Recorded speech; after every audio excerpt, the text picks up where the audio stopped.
Bonjour, alors aujourd'hui une vidéo sur le véganisme et l'alimentation vivante, c'est-à-dire le cru végétal, qui est malheureusement de plus en plus à la mode dans les pays francophones et qui fait de plus en plus de mal.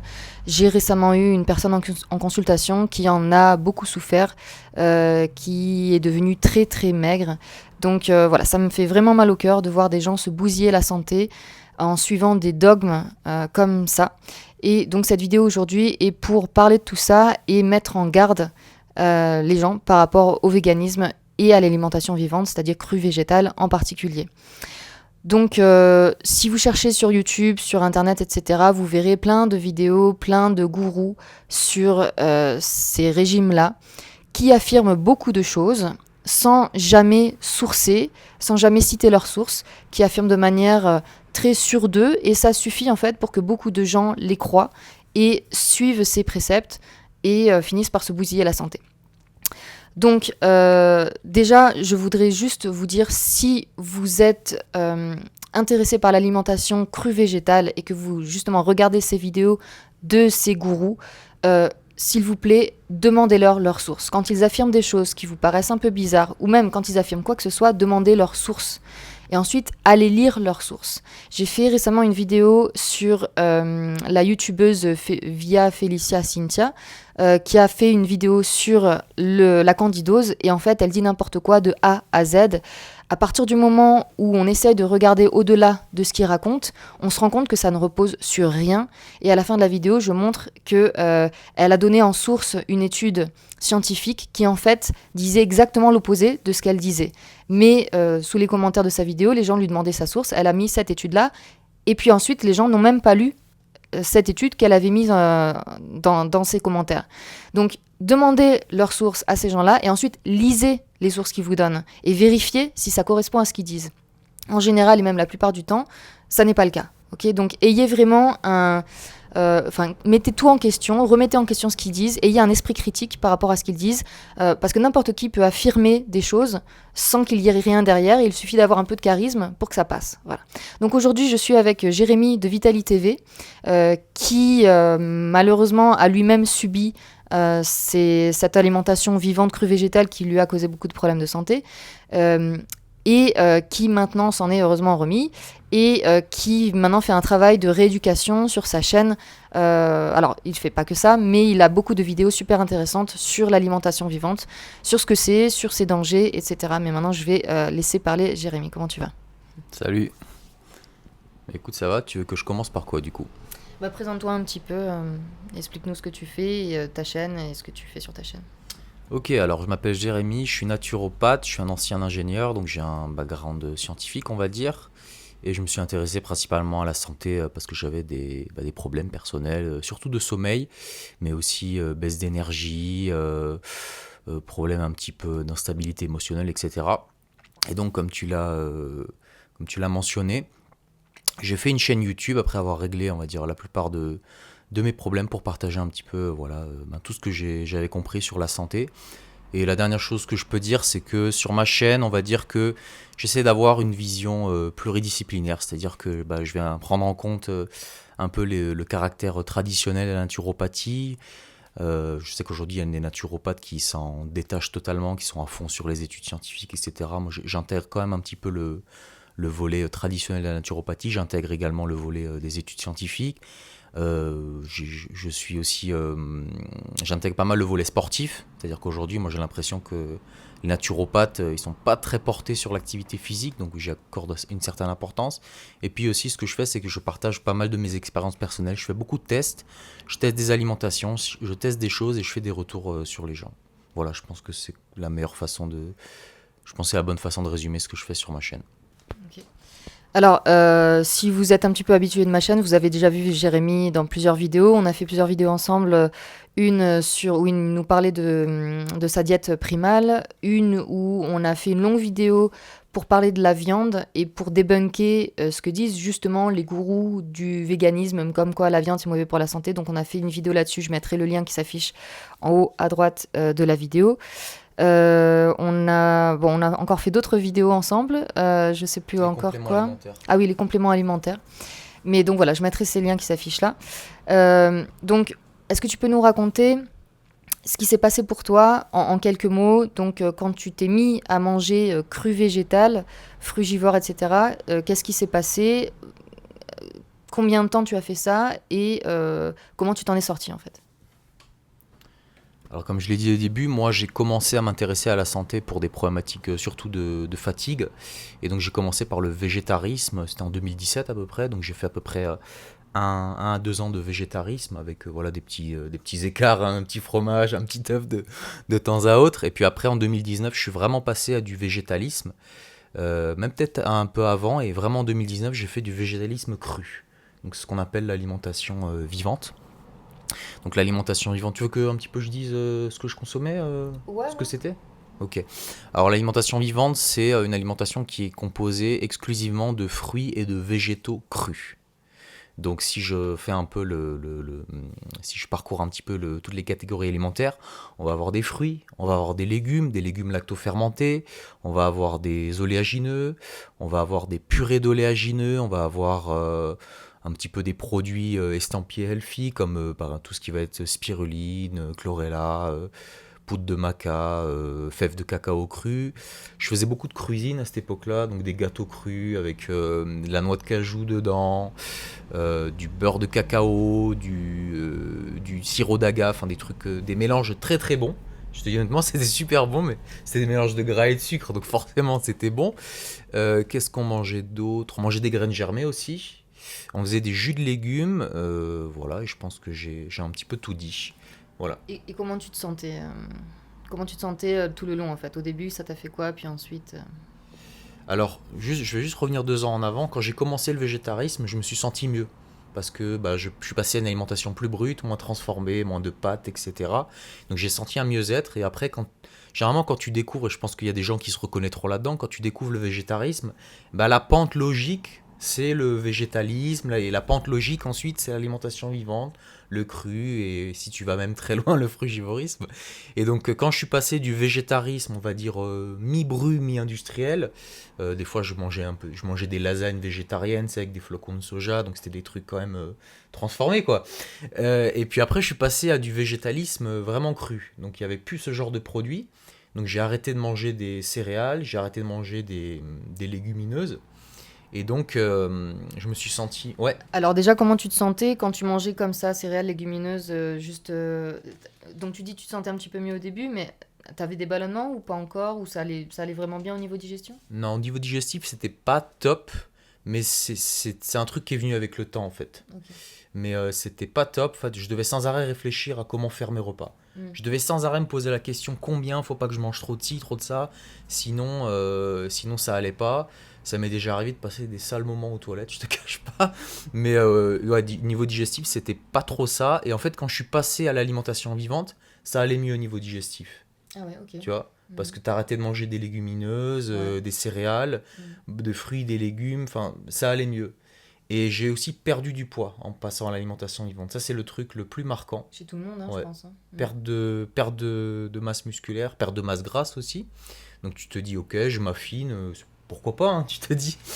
Et donc perte de poids, me sentais plus léger, mais avec le long terme, il y a eu une perte d'énergie aussi.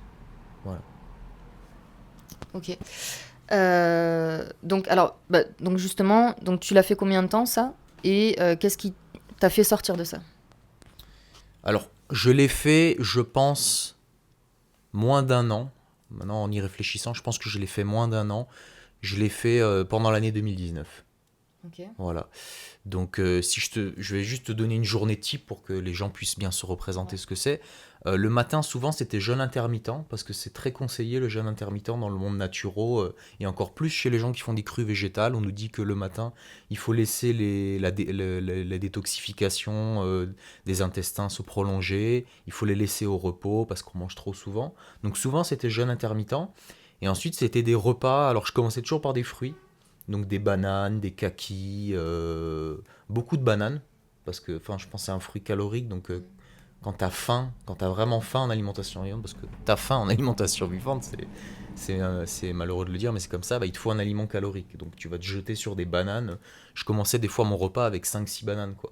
Je les écrasais, je mettais des fèves de cacao cru, de la noix de coco, c'est des trucs bien gras pour que ce soit calorique, quoi. Je sais que ça te fait pas plaisir Non, non, d'entendre mais ça. c'est juste drôle en fait, parce que maintenant que je te connais, je Ouais. vois ce que tu manges, ça me fait trop rire que tu sois passé par là, c'est tellement n'importe quoi comparé à ce que tu fais maintenant. Ouais. Ouais.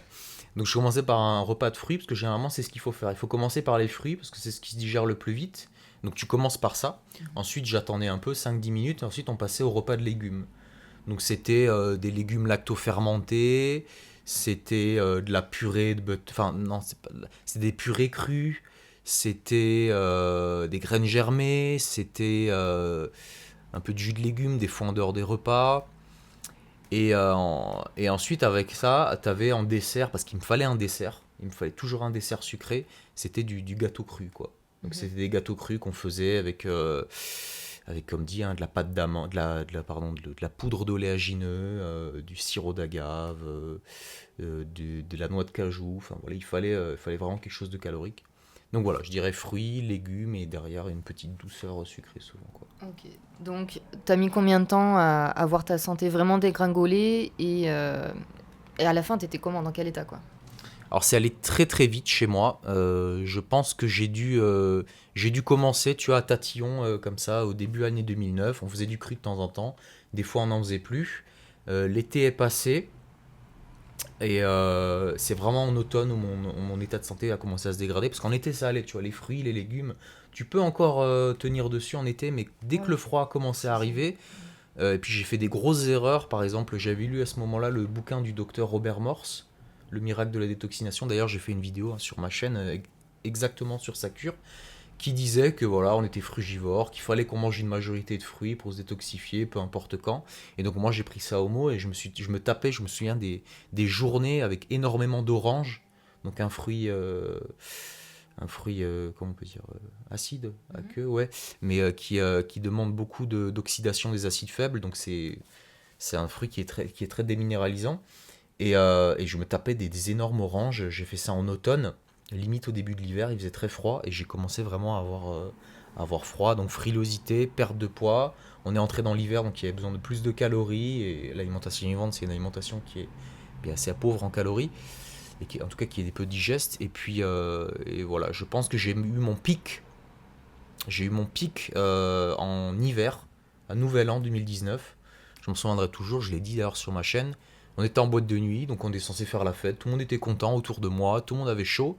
Et tu sais, t'es dans une boîte de nuit, il fait chaud normalement, tu vois. T'es en bas, dans un caveau, enfin il fait chaud quoi. Et moi j'étais comme un con sur un banc, en train de grelotter. J'avais froid, j'avais une espèce de frilosité intense, et je me demandais bah, à quelle heure est-ce qu'on rentre, c'est tout, tu vois. Et là, à ce moment-là, je me suis vraiment dit, là j'avais touché le fond, je pense, et je me suis dit, il y a un problème, quoi. Il y a un problème, il faut que tu changes quelque chose, parce que une alimentation qui est censée t'apporter la santé, elle doit pas faire ça, quoi. Mhm. Et au niveau de ton énergie, est-ce que tu te sentais aussi fatigué? Donc, grosse frilosité, perte de poids et énergie, c'était comment? Alors, tu te sens léger quand même sur l'alimentation vivante, parce que tu manges pas mal de fruits. Si tu manges pas trop de légumes, tu fais plutôt des jus, tu manges plutôt des fruits, que tu fais des gâteaux crus, ça va, tu vois. T'es pas non plus trop ballonné, surtout si t'as un système digestif pas trop dégueulasse comme le mien. Moi, ça va, je digère plutôt bien. Mais alors, pas de force, quoi. Pas de force. Dès que t'as besoin de faire un effort physique qui te demande de la patate, de l'explosivité, t'es à plat, quoi. Alors moi, je faisais du breakdance en plus. C'est un truc qui demande pas mal de patates. En fait, j'atteignais un plafond de verre dans mes entraînements. C'est comme si, tu vois, t'es en voiture, t'accélères, et puis tu restes bloqué à 60, à 70, quoi. Tu peux accélérer autant que tu veux, tu restes bloqué. Tu sens que tu peux pas aller au-dessus, et c'est ce que je sentais en fait, tu vois. Et ça, enfin, c'est vrai, dans l'après-coup, je me dis, putain, mais j'étais vraiment dans le déni parce que je le sentais tout ça. Mais tu te dis, oui, ça va passer, on te dit que c'est la détox, on te dit que c'est normal et c'est la bonne alimentation, donc tu persévères, tu persévères, quoi. Ouais, moi, c'est vraiment ça qui me dérange en fait dans ces dogmes. C'est que la plupart des gens, ils sentent très bien au bout d'un moment. Alors, comme tu dis au début, tu as souvent des améliorations parce que tu passes d'une alimentation généralement transformée à quelque chose de moins transformé, donc forcément, tu vas te sentir mieux. Mais très vite, les gens, ils sentent qu'il y a quelque chose qui cloche. Ils sentent qu'au niveau énergie, ça va pas, au niveau frilosité, ça va pas, ils perdent trop de poids. Mais ils continuent pourquoi ? Parce que justement, comme je le disais au début de la vidéo, ils écoutent des gens qui affirment des choses de manière tellement sûre d'eux. Ces gens, ils vont vous dire n'importe quoi en vous regardant droit dans les yeux, en ayant un espèce de charisme et une affirmation comme ça qui fait que la personne qui regarde ça ne va même pas se poser de questions. Donc, moi aussi, si je veux, je peux dire n'importe quoi en étant sûr de moi et en disant, manger des graines germées, c'est formidable pour la santé. Et voilà, vous n'allez même pas chercher plus loin parce que je vous le dis comme ça.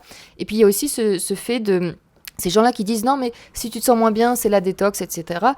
Continue, c'est bien, c'est positif. Et moi, voilà, c'est vraiment quelque chose qui me dérange dans cette secte, limite, j'ai envie de dire, c'est qu'on incite les gens à ne pas s'écouter, à ne pas écouter leur corps. Et moi, c'est quelque chose que je répète souvent dans mes vidéos, dans mon cours, etc. Je dis, écoutez votre corps, écoutez-vous avant n'importe qui d'autre, parce que personne ne vous connaît mieux que vous-même. Et il faut vraiment essayer de ne pas être trop dans sa tête, trop dans sa tête, dans la raison, parce que si on compte que sur la raison, c'est vrai que si on lit des choses ou si on écoute des choses sur le crudivorisme, etc., on se dit ça peut faire sens, ça paraît logique, etc. Mais écoutez votre corps, écoutez vraiment votre corps, c'est vraiment le plus important.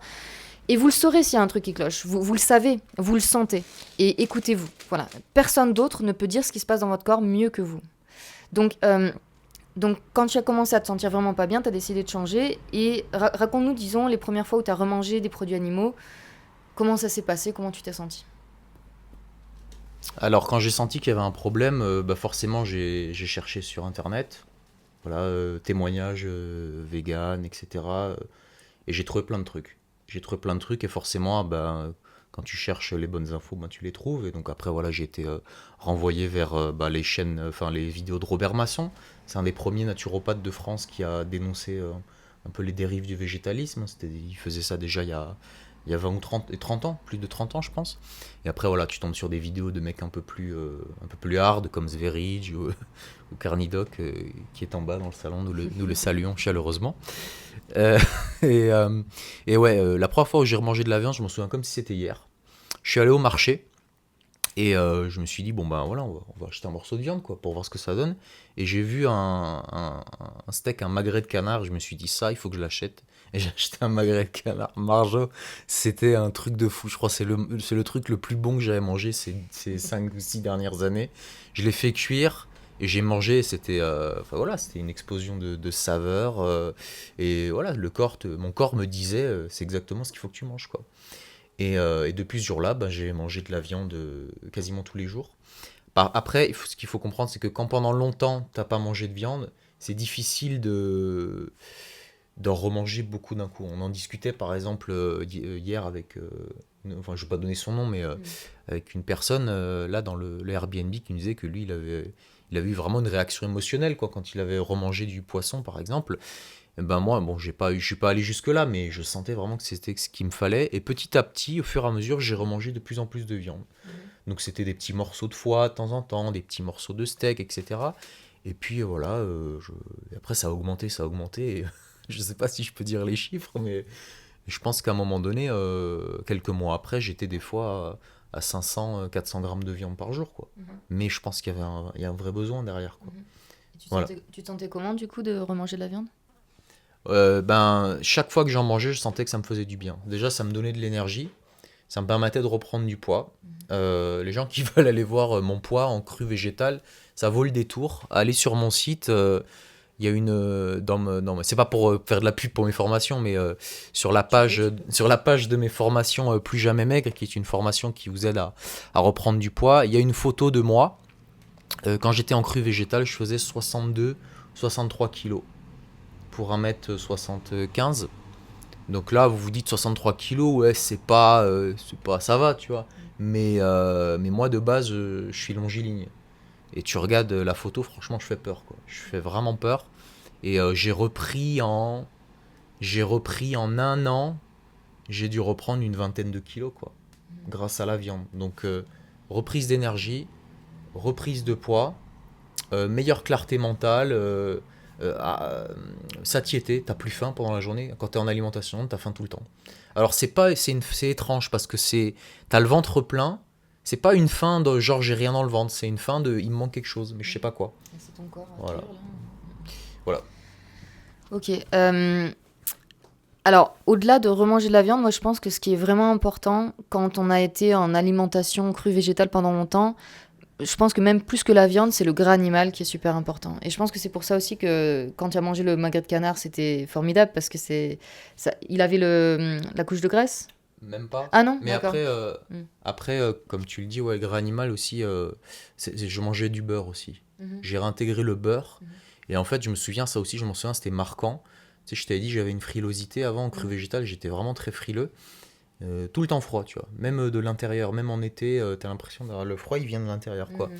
Et quand je remangeais du beurre, j'avais l'impression que, en fait, dès que je mangeais un morceau de beurre, bah, il y avait une espèce de feu qui me parcourait tout le corps. Mhm. Ça, c'était le beurre, quoi. J'ai interviewé Myriam Landswood il y a, je sais plus, 1 an et demi ou 2, qui est une aventurière qui a vécu plusieurs années dans la jungle de Nouvelle-Zélande et avec son mari et à vivre de cueillette et de chasse. Et en fait, à la base, elle était végétarienne. Elle a grandi en tant que végétarienne. Elle a été végétarienne jusqu'au début de sa vingtaine. Et quand elle et son mari ont décidé d'aller vivre dans la nature, vivre de la nature, elle a décidé, elle savait que c'était pas possible d'être végétarienne dans la nature. Donc ça, c'est déjà quelque chose qu'il faut comprendre, que beaucoup de gens ne réalisent pas. Mais effectivement, si demain vous allez vivre dans la jungle ou dans la forêt, vous ne pouvez pas être végétarien.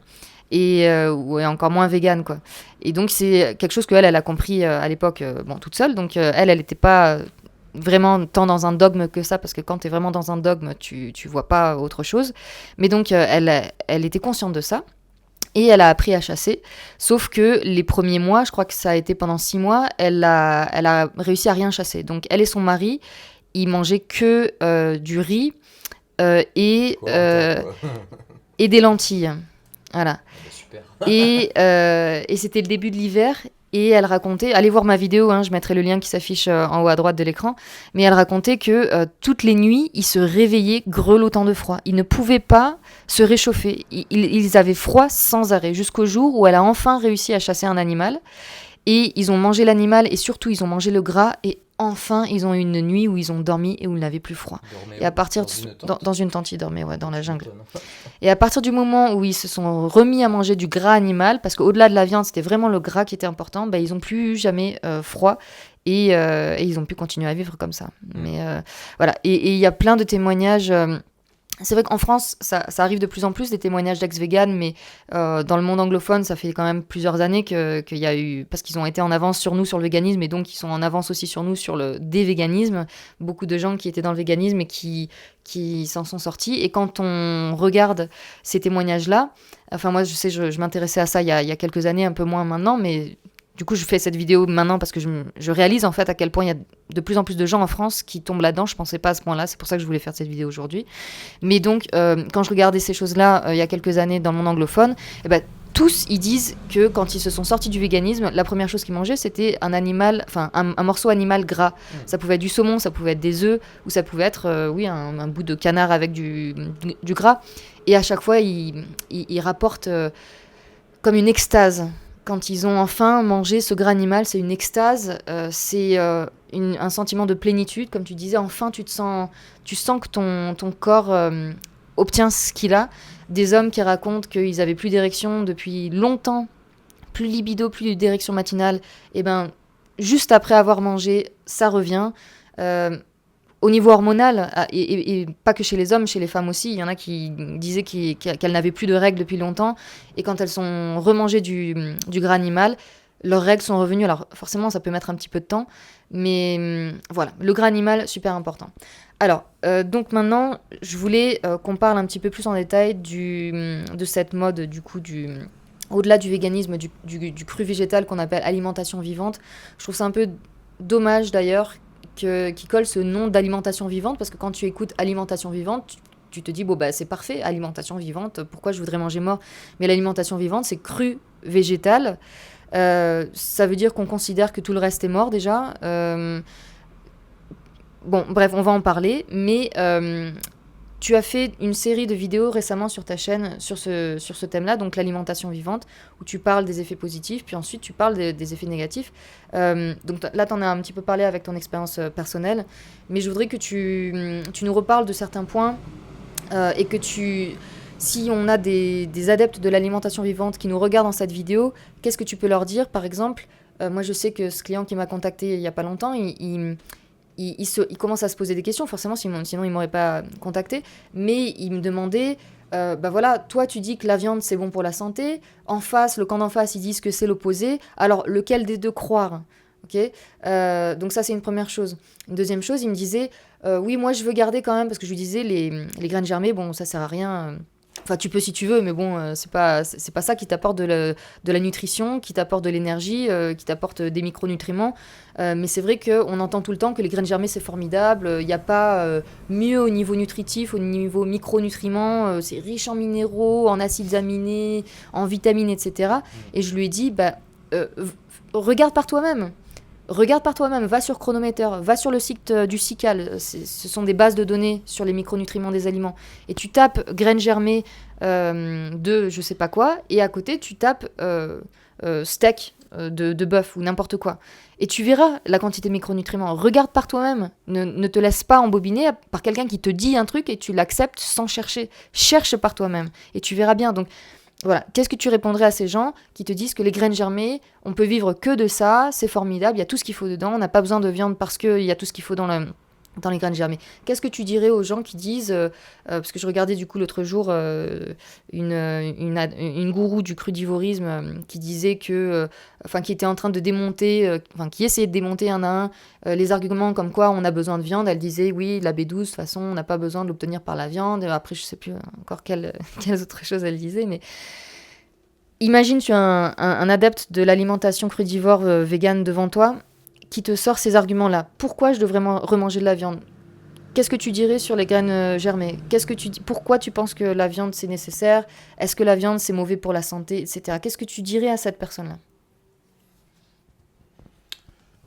Déjà, juste en préambule, j'essaierai de comprendre la personne pourquoi elle a adopté ce régime alimentaire, parce qu'il y a des gens qui adoptent ce régime alimentaire pour leur santé, et je pense que c'est à eux qu'on s'adresse principalement. Et il y a des gens qui vont pratiquer l'alimentation vivante, par exemple, qui sont passés par le végétalisme pour les animaux d'abord, etc. Donc ça, c'est autre chose. Si votre priorité, c'est les animaux, l'éthique, etc., ben, libre à vous de le faire. Mais les gens qui pensent qu'ils font ça pour leur santé, c'est d'abord à eux qu'on s'adresse, et on pense que c'est pas vrai, et on va vous expliquer pourquoi. Alors du coup, la première question, c'est sur les graines germées, c'est ça? Vas-y, ouais, les graines germées sont formidables. T'as besoin de rien d'autre que les graines germées pour obtenir tous tes acides aminés, tous les micronutriments, etc. Alors, donc ce que disent les ayatollahs de l'alimentation vivante, c'est que la germination va commencer le processus de croissance de la graine en plante, en fruit ou en fleur, et que ça va libérer tous les stocks, parce qu'il faut savoir en fait que la graine, elle a des stocks de nutriments, et ces nutriments vont être libérés, vont se décupler avec le processus de germination. Donc ça en soi, pourquoi pas? Je suis d'accord, pourquoi pas, c'est fort possible. La graine, elle a besoin d'énergie, elle a besoin de nutriments pour croître, ok. Par contre, il faut voir plusieurs choses. La première chose, c'est que aujourd'hui, nous n'avons pas, il n'y a aucune, alors moi j'en ai pas trouvé, donc si vous en avez, mettez les sources en commentaire, mais il n'existe aucune analyse nutritionnelle de graines germées tamponnées. C'est-à-dire que quand tu tapes graines germées nutrition facts, par exemple en anglais, ou tu tapes graines germées valeurs nutritionnelles, tu ne trouves... Alors bien sûr, tu trouves des articles de blog qui te disent dedans, il y a tant et tant, mais il n'y a aucune étude, aucune analyse scientifique d'une graine germée. Alors moi, j'en ai jamais trouvé. Alors juste, je parlais du site du SICAL tout à l'heure, c'est une base de données nutritionnelle française, et il se trouve que dans le site du SICAL, j'ai trouvé les micronutriments des graines germées de luzerne. Alors germées ou graines toutes seules? Graines germées. Germées, d'accord. Ouais. Comme quoi, Mais bon, c'est pas une étude scientifique non plus, mais dans une base de données. quand même, ça va. C'est déjà pas mal, je pensais pas non plus trouver ça, mais effectivement, Seulement la lucerne, t'as trouvé. j'ai pas trop regardé les autres, Ok. mais en tout cas j'ai regardé la luzerne parce qu'on en avait parlé dans mon groupe Facebook. Quelqu'un qui demandait quel est l'aliment le plus riche en vitamines A, E, D et K, et une autre personne qui lui a répondu les graines germées de luzerne. Ouais. Ça m'a fait sourire, et justement je suis allée voir sur le site du SICAL s'il y avait ça, et effectivement il y avait graines germées de luzerne. Et donc je lui ai mis le screenshot, et Et graines germées de luzerne, vitamine A 0, vitamine D 0, vitamine E 0, vitamine K, il y en avait parce qu'effectivement, la vitamine K1, on la trouve dans toutes les feuilles, dans toutes les légumes, principalement les légumes feuilles. Voilà. Mais et j'avais mis en comparaison le foie de morue, voilà, qui explose la vitamine A, qui explose la vitamine D, qui explose la vitamine E. Donc on trouve juste. En tout cas, moi j'avais trouvé les graines germées de luzerne. Donc c'est pour ça que je vous dis, allez voir sur le site du CICAL, ça je sais qu'on peut trouver celle de luzerne, je sais pas si on peut trouver d'autres graines germées, il faudra regarder, mais de toute façon je vais mettre une incruste là dans la vidéo où je vais mettre le tableau des graines germées de luzerne pour vous montrer les nutriments, et c'est une rigolade, vraiment, c'est une rigolade, il y a presque rien. Il y a presque rien dans tout, dans les minéraux, dans les vitamines, comparé aux produits animaux. Si vous prenez 100 grammes de graines germées et 100 grammes de produits animaux, ça n'a rien à voir. Donc, sortez-vous ça de la tête, que les graines germées, c'est un super aliment. Et d'ailleurs, j'ai fait une vidéo récemment sur les vrais super aliments, où je parle du foie. Le foie, oui, c'est un super aliment. Mais bref, donc je te laisse continuer. Voilà, donc on va dire que je vais rectifier ce que j'ai dit. On a très peu de, en tout cas, on a peu de sources de valeur nutritionnelle de graines germées. Donc méfiez-vous des gens qui vous disent que c'est plein à craquer de micronutriments. Ça prend des choses. La deuxième des choses, c'est que les graines germées sont des aliments végétaux, donc il n'y a pas de vitamines liposolubles qui sont uniquement présents dans les gras animaux. Donc comme tu disais, il n'y a pas de rétinol, il n'y a pas de vitamine D3, il n'y a pas de K2. Donc ça déjà, il n'y en a pas dedans. Il n'y a pas de vitamine B12 non plus. Donc ça fait pas mal de vitamines déjà qu'il n'y a pas. Ensuite, la deuxième des choses, c'est qu'il faut bien voir quelque chose. Imaginons qu'il y ait des micronutriments dans les graines germées. Encore faut-il pouvoir en manger des quantités significatives. Je vous rappelle que quand on regarde une analyse nutritionnelle d'aliments, on regarde pour 100 grammes de cet aliment, il y a tant de vitamines, tant de minéraux. Ok, c'est génial si votre analyse nutritionnelle, elle montre que par exemple, je sais pas moi, il y a 50% de vos besoins, je sais pas moi, en vitamine B1 par exemple. C'est génial, vous allez manger 100 grammes de graines germées, vous allez avoir 50% de vos besoins en vitamine B2. Maintenant, la question que j'ai envie de vous poser, c'est est-ce que vous êtes capable de manger 100 grammes de graines germées? Et moi, je vous le dis, pour avoir pratiqué l'alimentation vivante, les graines germées, c'est pas quelque chose de digeste. C'est quelque chose, on saupoudre sa salade dessus, on fait une salade normale de légumes, et on met un peu de graines germées dessus. D'ailleurs, l'alfalfa, c'est quelque chose qui est bon, franchement, en salade, tu t'en mets un peu dessus. Des jeunes pousses, franchement, c'est excellent. Mais quand tu regardes la quantité que tu te mets sur une salade, c'est 5 grammes. 10 grammes. Et moi, je te dis, j'ai fait des graines germées un peu plus costauds, tu vois, nutritives, comme des graines de sarrasin, par exemple. Le sarrasin se germe très bien. Et je te dis, des graines germées de sarrasin, t'en manges 20, 30 grammes, pas plus. Pas plus. Donc, vous voyez que sur vos 100 grammes de graines germées, si vous arrivez uniquement à manger 20 grammes, tous vos besoins en vitamines et en minéraux que vous avez dans votre tableau, qui sont géniaux, vous les divisez par 5. Donc vos 50% de vitamine B2, ça devient que 10%. Donc en fait, ça, c'est bien d'avoir une analyse nutritionnelle d'un produit. Et ensuite, il faut regarder si on arrive à en manger des quantités significatives. Pour la spiruline, c'est la même histoire. On ne peut pas manger de grandes quantités de graines germées. C'est indigeste. C'est comme les oléagineux. Et si vous ne me croyez pas, faites le test. Faites-vous une assiette de 100 grammes de graines germées et vous verrez si vous arrivez à tout. Enfin, je ne vous conseille pas, mais vous n'arriverez pas à le manger en fait, parce que c'est indigeste. Et là, on arrive au troisième point qui est ce facteur indigeste. Les graines germées contiennent énormément de fibres, des protéines, des glucides, certaines contiennent même des acides gras. Donc c'est quelque chose qui est extrêmement compliqué à digérer par l'estomac, puisqu'il va devoir sécréter des enzymes digestives pour les protéines, il va devoir sécréter des enzymes digestives, pas l'estomac, mais en tout cas les intestins, des enzymes digestives pour les glucides. Et encore, vous avez des fibres qui ne sont pas digérées par l'organisme et donc qui vont faire grossir le bol intestinal. Donc c'est très compliqué, c'est un programme de digestion très compliqué. Et en plus de ça, on va venir à un quatrième point qui sont les antinutriments. Alors ce que disent les experts de l'alimentation vivante, c'est que la germination désactive les antinutriments. Alors c'est entièrement faux. Et tu vas nous parler un petit peu de ça aussi, Marjo. C'est que vous avez beau les faire germer. Moi, les graines de sarrasin, des fois, je les faisais germer 2-3 jours. Ça va super vite. Vous avez beau les faire germer. Vous les avez fait tremper au préalable. Premièrement, vous n'enlevez jamais tous les antinutriments. Et là, on a de la science quand même qui le démontre. La science, moi quand j'utilise des études, je les prends toujours au conditionnel parce qu'on sait qu'il peut y avoir des biais, on sait qu'on peut pas miser toute sa croyance sur les études, mais aujourd'hui on a quand même des études qui vont tous dans cette direction-là. Moi j'ai fait quelques vidéos à ce sujet. Vous n'enlevez jamais tous les antinutriments, vous n'enlevez pas toute l'acide phytique, vous n'enlevez pas tous les inhibiteurs d'enzymes, les inhibiteurs de protéases, vous ne les enlevez pas. On a d'ailleurs des tribus ancestrales qui avaient des processus extrêmement complexes. Alors moi je vais juste en citer un que je connais, on a les Mayas qui faisaient tremper leur maïs dans des solutions d'eau alcaline, donc d'eau avec de la cendre, pendant des jours, pour désactiver un antinutriment du maïs. Et encore derrière, ils cuisaient ce maïs avant de le manger.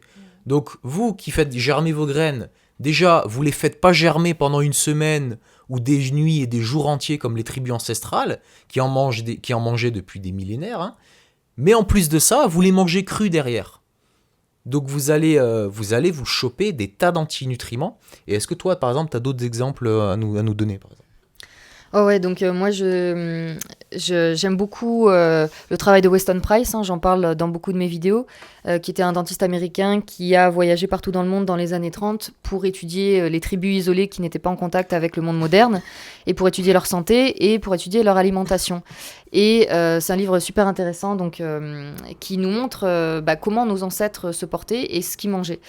Et alors j'ai fait quelques vidéos sur ma chaîne il y a un moment sur les antinutriments. Donc là, je vais reprendre des choses que j'avais citées dans ces vidéos-là pour parler de ça. Donc en fait, quand on fait tremper et germer des graines, ça commence un processus effectivement qui va éliminer une partie des antinutriments, mais comme le disait Jérémy, c'est juste une petite partie. Et on voit que quand on regarde nos ancêtres, alors pourquoi déjà moi je fais souvent référence à nos ancêtres, c'est parce que j'estime que si nous on est là aujourd'hui, c'est que nos ancêtres étaient très intelligents. On a l'habitude d'entendre ou de croire que nos ancêtres étaient des débiles profonds, qu'ils y connaissaient rien et qu'il n'y avait pas d'études scientifiques à l'époque et que donc ils ne savaient pas ce qu'ils faisaient et qu'ils faisaient un peu n'importe quoi. Mais non, c'est absolument faux, ils ne faisaient pas n'importe quoi. Et justement, lisez les livres de Weston Price. On nous dit qu'il y a 100 ans ou il y a 200 ans, les gens mouraient à 20 ans ou à 30 ans.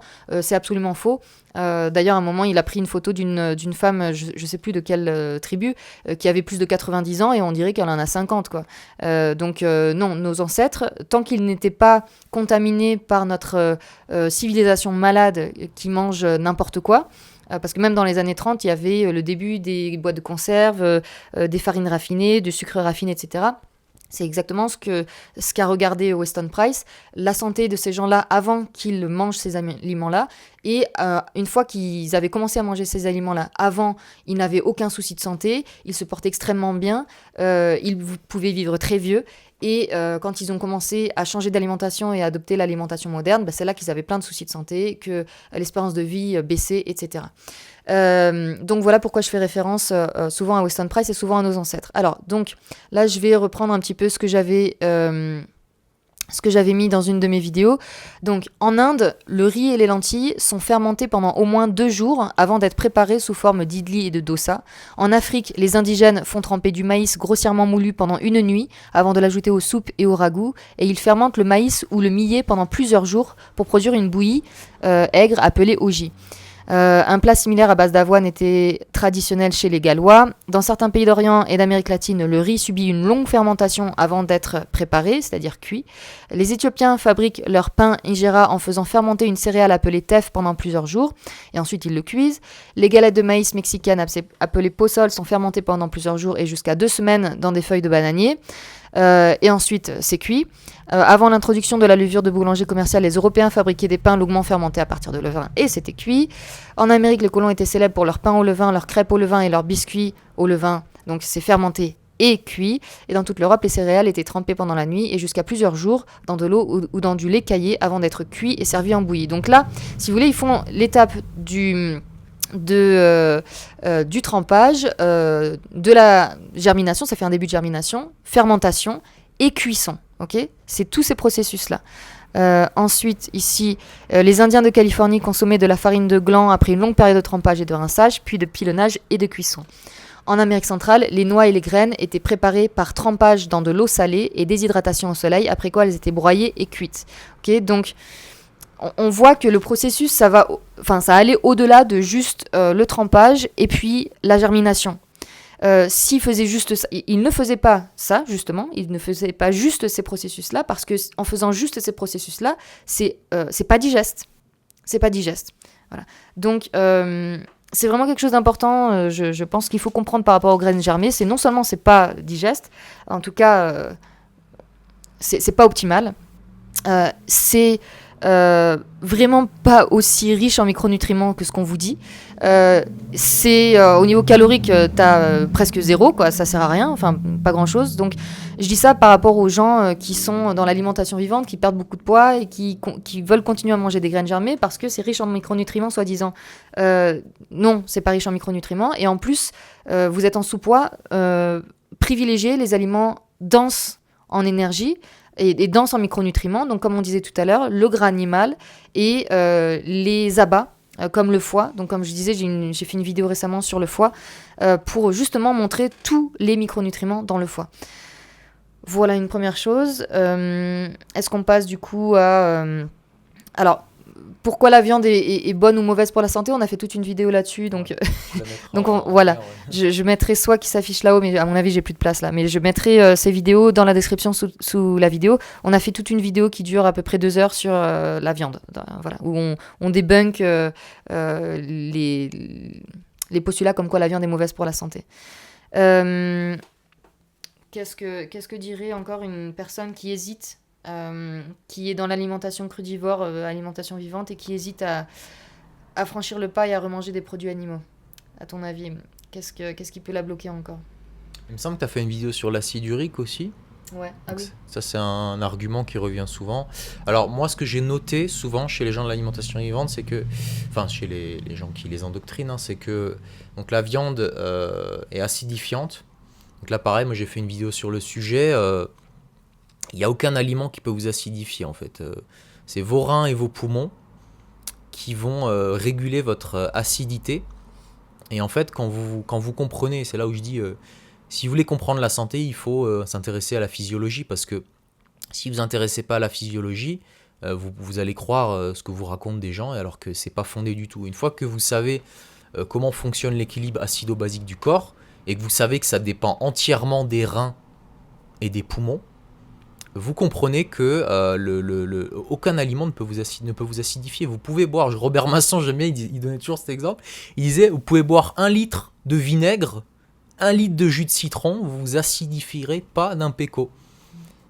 Et en fait, ce qu'on se rend compte, c'est que pour garder le pH de votre sang intact, le corps il a besoin de minéraux. D'accord ? Et dans quels aliments on trouve énormément de minéraux? Dans les produits animaux. Et c'est là aussi, moi j'ai toujours un truc que je trouve incroyable, tu sais. On nous dit on a besoin de minéraux alcalins, tu sais, pour venir contrebalancer les acides. Et tu prends du fromage par exemple, le fromage c'est bourré de calcium, tu vois. Et le calcium c'est un minéraux alcalin. Donc le fromage c'est un des pires, enfin c'est très acidifiant pour les gens de l'alimentation vivante, alors que c'est hyper riche en minéraux qui va te permettre justement de garder cette acidité, enfin ce pH. Donc ça c'est un argument qui revient souvent, qui est entièrement faux. Si vous voulez voir, j'ai fait une vidéo sur ce sujet. Et puis tu as l'acide urique aussi. Ouais. Juste 2 secondes sur ce que tu viens de dire. Ça c'est vrai que c'est un argument qui revient tout le temps, mais moi c'est quelque chose qui me désespère, parce que ils ont complètement... parce que maintenant, les gens ne savent plus ce que ça veut dire alcalin et acide, puisque dans la naturopathie française, ils ont biaisé ces termes. Et là, tout à l'heure, tu parlais de buvez du jus de citron et vous verrez, ça ne va pas vous acidifier. Mais justement, on va te répondre, mais oui, mais j'entends partout que le citron, c'est alcalin. Donc voilà. En fait, ce qu'ils veulent dire dans ces histoires d'alcalin et acide, c'est, comme disait Jérémy, c'est par rapport aux minéraux. Il y a des minéraux qui sont alcalins, entre guillemets, des minéraux acides. Et en fait, quand on vous dit que tel aliment est acidifiant, en fait, ce que ça veut dire, enfin, ce que veulent dire ces gens qui disent ça, moi, du coup, j'utilise jamais ces termes parce que je trouve que ça mélange trop les gens, enfin ça perd les gens parce que c'est pas les termes exacts qui devraient être utilisés. On devrait dire déminéralisant ou minéralisant. On devrait pas parler d'acidifiant ou d'alcalinisant parce que du coup les gens confondent le pH et les minéraux. Donc le pH du citron, il est acide, personne ne peut le nier, ok. Je dis ça parce qu'on en a parlé il y a pas longtemps dans mon groupe Facebook et on me disait mais le citron est alcalin, je l'entends partout. Le jus de citron, le pH est acide. Personne ne dit l'inverse. Le pH du jus de citron est environ 2. Ok, plus tu descends vers 0, plus c'est acide. Donc c'est hyper acide. Ce que disent les gens quand ils disent que le citron est alcalin, c'est juste que les minéraux... ils disent que c'est par rapport à l'absorption en fait du jus de citron. Une fois que c'est absorbé, ça va... Il y a une action alcalinisante. Voilà, une action alcalinisante après la métabolisation de ce jus de citron. Mais donc en fait, quand ils parlent d'alcalinisation et d'acidification, ils parlent en fait des minéraux. Est-ce que quand ils disent qu'un aliment est acidifiant, ça veut dire dans leur langage que l'aliment te fait perdre des minéraux. C'est ça, et qu'un aliment alcalinisant va faire en sorte de tamponner et que du coup ça t'apporte les minéraux qui rééquilibrent ça. Et en fait ils disent que si tu manges de la viande, c'est acidifiant parce que du coup ça va apporter... Enfin, ça va déminéraliser tes os en mangeant de la viande qui est soi-disant acidifiante. Tes os vont être obligés ton corps va être obligé de puiser les minéraux dans tes os pour contrebalancer avec l'acidification causée par la viande. Mais en fait, quand tu regardes, c'est absolument faux, puisqu'au contraire, t'as tous les minéraux qu'il faut dans la viande. La viande est super riche en minéraux, et comme le disait Jérémy, c'est au niveau de tes reins et de tes poumons que justement le corps va rééquilibrer tout ça. Et le pH du sang, il reste constant en fait. Et quand on te dit que ton sang va être trop acide, c'est juste pas possible, à part si tu as vraiment une maladie rénale, quoi, par exemple. Donc le corps est intelligent et là, à nouveau, si on se réfère à nos ancêtres, il y a plein de tribus qui mangeaient une grande majorité de produits animaux. Et là, au moment où on tourne cette vidéo, je ne l'ai pas encore sortie, mais quand vous regarderez cette vidéo, j'ai sorti ma vidéo sur les Esquimaux qu'a visité le Dr Price, qui mangeait à plus de 90% animal. Et vous voyez dans cette vidéo qu'ils se portaient extrêmement bien. Donc, il faut un peu démystifier, il faudrait réutiliser les bons termes. Voilà. Cette histoire d'acide alcalin, c'est un argument qui est trop utilisé à tort et à travers. Je vais rajouter juste une dernière chose sur ce sujet, c'est que ce qu'on nous dit aussi, c'est que les protéines sont acidifiantes. Alors ça, c'est un truc carrément que moi, dans mon école actuellement, on m'apprend. Alors ça vient du fait que en fait, le métabolisme des protéines, donc des acides aminés, va donner des sous-produits, donc des déchets métaboliques qui sont entre autres... de l'acide urique, de l'ammoniac, de l'urée, toutes ces choses-là. Et donc en fait, dire ça, c'est extrêmement dangereux parce que les protéines, on en a besoin pour vivre. On a besoin d'acides aminés pour vivre. Et effectivement, quand tu métabolises des acides aminés, tu as des déchets.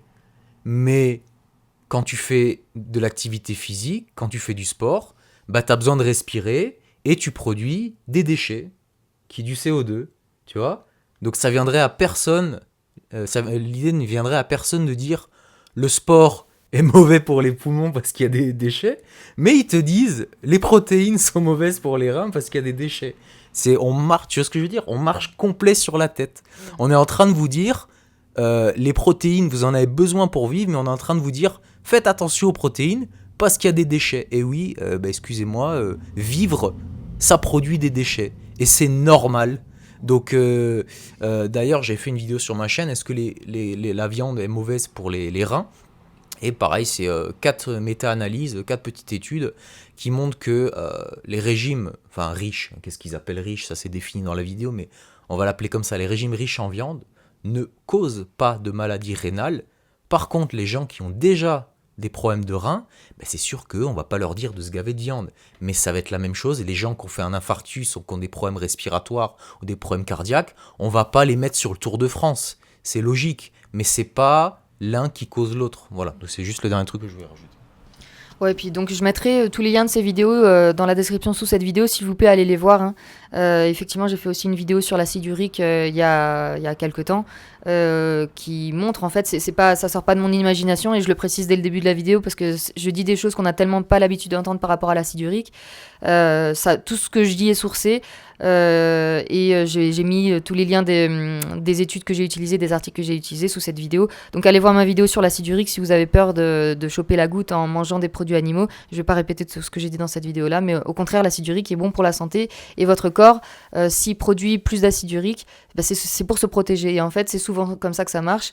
Dans la médecine moderne, on prend généralement les conséquences pour les causes. Donc on va vous dire l'acide urique cause la goutte, alors qu'en fait c'est d'autres choses qui causent la goutte et qui provoquent une augmentation de l'acide urique dans le corps. En fait l'acide urique c'est un moyen de se défendre du corps, de se réparer. Voilà, bon, je vais pas trop m'étendre là-dessus puisque je l'ai dit dans ma vidéo, mais allez voir les vidéos de Jérémy, de moi, que je mettrai donc dans la description sous cette vidéo. Est-ce qu'on a encore autre chose à dire Moi, je peux dire un petit truc toujours par rapport à ces gens qui nous regarderaient, qui sont en train d'hésiter entre j'étais dans l'alimentation crudivore, vegan, j'hésite à reprendre une alimentation plus omnivore. Juste quelque chose que je voulais aussi repréciser. On m'a dit hier, je parlais avec un gars qui est en primal et qui me disait une des choses qui fait que les crudivores végétaliens ne pensent pas réintégrer la viande, c'est qu'ils sont convaincus qu'il faut manger cru pour être en bonne santé. Et ils ne pensent pas au fait qu'on peut manger en fait la viande crue. Et il y en a plusieurs dans le groupe ici. Là, on est dans un meeting primal, là, c'est juste pour vous mettre dans le contexte. Donc, il y en a plusieurs qui étaient dans le crudivorisme végétal. Et quand ils ont compris qu'il fallait qu'ils remangent de la viande pour leur santé, ils n'ont pas voulu quitter le crudivorisme. C'est juste qu'ils ont commencé à manger de la viande crue. Donc, c'est pas parce que vous êtes crudivore et que vous voulez remanger de la viande qu'il va falloir remanger cuit si vraiment vous avez cette appréhension de manger du cuit. Intéressez-vous au régime primal. Le régime primal, en fait, c'est ça son principe, c'est qu'on mange tout cru. Produits végétaux, produits animaux crus. Et oui, c'est tout à fait possible de manger de la viande cuite, de manger du gras animal... de manger de la viande crue, de manger du gras animal cru. Et c'est ce que tout le monde fait ici. Autre chose aussi, de penser que... Alors, je vous parle de ceux qui font l'alimentation vivante, de penser que de manger les végétaux crus, c'est mieux que de les manger cuits. C'est entièrement faux. Hein. Ça, pareil, c'est un mythe. J'ai fait une vidéo à ce sujet avec une étude qui montre que quand on cuit les végétaux, donc les légumes, il y a certaines vitamines qui deviennent plus biodisponibles, vous avez bien entendu, plus biodisponibles. Alors pas toutes, par exemple la vitamine C, quel que soit le légume que tu vas cuire, la vitamine C, tu vas en perdre. Par contre, tu as des vitamines comme le bêta-carotène qui vont être augmentées. La tomate, si tu la cuis, tu extrais plus de lycopène que si tu la manges crue. Donc en fait, c'est entièrement faux de penser que les nutriments, ils sont mieux assimilés dans le cru végétal que dans le cuit végétal. Donc ça, pareil, faut redescendre un petit peu sur terre. Donc si vous voulez remanger des végétaux cuits, sachez que c'est pas tout blanc, c'est pas tout noir. Ça dépend des vitamines, ça dépend des minéraux, ça dépend du légume et ça dépend du type de cuisson. Mais c'est pas vrai que le cru végétal est toujours supérieur au cuit végétal. Donc ça, c'était un truc que je voulais dire. Et puis le deuxième, qu'est-ce que je voulais dire ? Ah oui, un autre truc important, parce que je suis pas sur ma chaîne, je vais pouvoir me lâcher un petit peu. Non, je rigole. Les gens que vous suivez en alimentation vivante, sachez, et Robert Masson l'avait déjà dit, je vais le citer, ils mentent tous effrontément. Alors, j'irai pas jusque-là en disant qu'ils mentent tous avec 100% de certitude, mais il y en a beaucoup qui mentent. Et ça, c'est vrai. Nous, on a eu des sources, des gens qui sont dans le milieu crudivore, végétal, et qui nous ont dit que tel ou tel qui a machin 100 000 abonnés sur YouTube et qui dit qu'il faut manger des fruits, des légumes crus, on l'a vu au restaurant avec ses enfants en train de manger de la viande. Pour rebondir sur ce que tu disais sur la cuisson, moi je pense sincèrement que la cuisson a sa place. C'est vrai que quand on cuit les aliments, forcément on va avoir moins de vitamines, quoique c'est débattable comme tu le disais, ça dépend des aliments. Mais donc moi j'aime bien et je respecte le régime primal. Moi c'est pas ce que je fais et j'en parle un petit peu sur ma chaîne mais pas plus que ça. Moi je préfère conseiller le régime Weston Price. Alors c'est pas un régime en fait, c'est juste on mange de tout à partir du moment où c'est non transformé. Voilà, c'est tout simple. Et on mange une partie crue, on mange une partie cuite. Et en fait on fait ça intelligemment parce que effectivement il y a des aliments qui ont besoin d'être cuits, donc c'est pour ça que moi je trouve que la cuisson a sa place. Il y a des aliments qui n'ont pas pas forcément besoin d'être cuits, qu'on peut manger cru. Donc les aliments qu'on a besoin de cuire, c'est tout ce qui est graines, comme on disait tout à l'heure, graines, céréales, légumineuses, tout ça, il faut le cuire, hein. Même si c'est des graines germées, comme je vous le disais tout à l'heure, hein, les tribus ancestrales ne mangeaient pas les graines germées crues, elles les fermentaient, puis ensuite elles les cuisaient. Et après, par rapport à la cuisson de la viande, on peut manger de la viande cuite, on peut manger de la viande crue. Les deux peuvent avoir leur place selon aussi votre santé. Par exemple, j'ai un client qui a un estomac en très très faible santé, enfin un estomac très très très très faible, et il me dit qu'il a essayé le cru, il a essayé le cuit, etc. Et il sent vraiment dans son estomac que le cuit est plus facile à digérer que le cru. Et moi ça me semble logique, hein, puisque le cuit c'est une prédigestion en fait, hein, ça commence à casser les fibres, et donc ça allège un peu le travail de l'estomac. Après, tout dépend quel type de cuisson aussi. Si vous cuisez hyper fort et que ça devient une semelle, là au contraire ce sera plus dur à digérer dans votre estomac. Donc voilà, c'est plus compliqué, que c'est juste pas tout blanc, tout noir. Il y a différentes façons de cuire, il y a différentes façons de consommer différentes choses. Mais quand on regarde les tribus ancestrales qu'a visité Weston Price, ils mangeaient une partie de leur viande cuite, une partie de leur viande crue, une partie de leurs végétaux cuits, une partie de leurs végétaux crus. Voilà, donc moi je diabolise ni l'un ni l'autre, et on peut manger cru et cuit, et toujours en écoutant son corps. Moi c'est vraiment là-dessus que j'essaie d'insister la plupart du temps dans mes vidéos et dans mon cours. Écoutez votre corps avant tout. Si vous écoutez votre corps, vous saurez ce qui est le mieux pour vous. Vous sentirez, la viande cuite ou la viande crue, laquelle passe le mieux. Écoutez votre corps. J'ai fait aussi une vidéo il n'y a pas très longtemps sur Alexis Saint-Martin, qui est un homme qui s'était fait tirer dans l'estomac au début du 19e siècle, et il avait gardé un trou ici au niveau de l'estomac, et donc un médecin avait étudié le fonctionnement de l'estomac en direct, in vivo, dans le corps d'Alexis Saint-Martin, et il avait mis des aliments crus, des aliments cuits, du bœuf cru, du bœuf cuit, et il avait ensuite retiré l'aliment qui tenait par un fil à travers le trou dans l'estomac, et il constatait est-ce que ça a été plus ou moins dégradé par l'acide de l'estomac ou pas. Et par exemple, il dit par rapport au bœuf, entre un morceau de bœuf cuit et un morceau de bœuf cru, il a vu que le bœuf cuit était plus rapidement digéré au niveau de l'estomac. Voilà, ça peut vous donner aussi quelques explications sur le fonctionnement de l'estomac et quelques idées sur la place du cru et du cuit dans votre alimentation. Mais encore une fois, pour moi, le plus important, c'est vraiment d'écouter votre corps. Si vous savez écouter votre corps, si vous vous remettez en diapason avec votre corps et vos sensations, c'est vraiment ça le plus important. Vous saurez ce qui vous convient. Et puis pour ceux qui ne savent pas bien écouter leur corps, tenez un journal. Voilà, tenez un journal, tous les jours vous écrivez ce que vous mangez, ce que vous prenez comme complément ou pas, comment vous vous sentez physiquement, comment vous vous sentez émotionnellement, et vous faites ça tous les jours. Et au bout de quelques semaines, vous relirez en arrière comment vous vous sentiez, comment vous vous sentez maintenant, qu'est-ce qui passait le mieux, est-ce que c'était la viande crue, la viande cuite, et puis vous pourrez voir ce qui vous convient. Ça, c'est pour les gens qui ont du mal à écouter leur corps. Voilà, je sais pas si tu voulais encore ajouter quelque chose. Là, on est à 1 heure de vidéo, mais voilà, tu peux rajouter si tu veux pour finir quelque chose. Dernier truc, je le dis tout le temps, donc je vais le répéter pendant 10 ans encore. Si vous êtes sur l'alimentation vivante, à court terme, Marjo elle l'a dit, vous pouvez avoir des améliorations. Vous pouvez avoir des améliorations à court terme, mais si sur le moyen et le long terme, vous perdez du poids, votre énergie baisse, vous avez moins de libido, vous perdez vos cheveux, vous avez les ongles cassants, mentalement vous êtes moins bien, vous vous énervez plus souvent. Si sur le moyen long terme, tout ça se dégrade, vous êtes dans la mauvaise direction. Si sur le moyen long terme, tous les indicateurs que je viens de vous dire s'améliorent, vous êtes sur la bonne direction. Et vous ne pourrez jamais vous tromper, et vous serez toujours votre propre médecin comme ça. Donc alimentation vivante, que ce soit alimentation vivante, cétogène, carnivore, primale, n'importe quoi, si sur le moyen et long terme, votre santé se dégrade, vous n'êtes pas sur le bon chemin.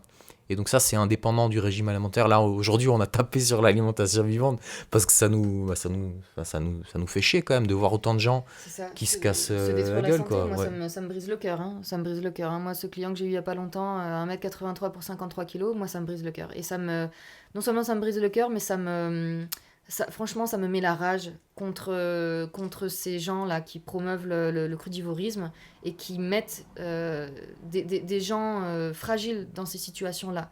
Et en plus, je vous dis, je suis allée voir certaines des vidéos de ces gens-là, et ils affirment des choses, mais ils disent n'importe quoi, c'est pas sourcé, ça repose sur absolument rien. Et juste le fait qu'ils l'affirment d'un air sûr d'eux, bah, ça suffit pour qu'il y ait des gens qui les suivent. C'est pour ça, je répète ce que j'ai dit en début de vidéo, mais n'acceptez jamais rien comme ça, ne gobez pas ce qu'on vous dit sans vérifier. Vérifiez. Hein, par exemple, il y en a une qui dit les œufs, c'est mauvais pour la santé, ça reste pendant 3 mois sur le foie. Elle dit ça dans sa vidéo, mais d'où ça sort? Pourquoi? Franchement, je pense que je vais faire une vidéo sur elle parce qu'elle m'a énervée. Parce que, en plus, sous sa vidéo, j'ai écrit un message pour lui demander ses sources. Qu'est-ce qu'elle a fait? Elle m'a même pas répondu. Elle m'a bloqué. Ouais. Elle a supprimé mon message. Elle m'a bloqué. Ensuite, quelqu'un d'autre a mis un message sous la même vidéo. C'est pareil, juste en demandant les sources. Hein, c'était pas du tout agressif. On demande les sources, c'est tout. Et elle l'a aussi bloqué.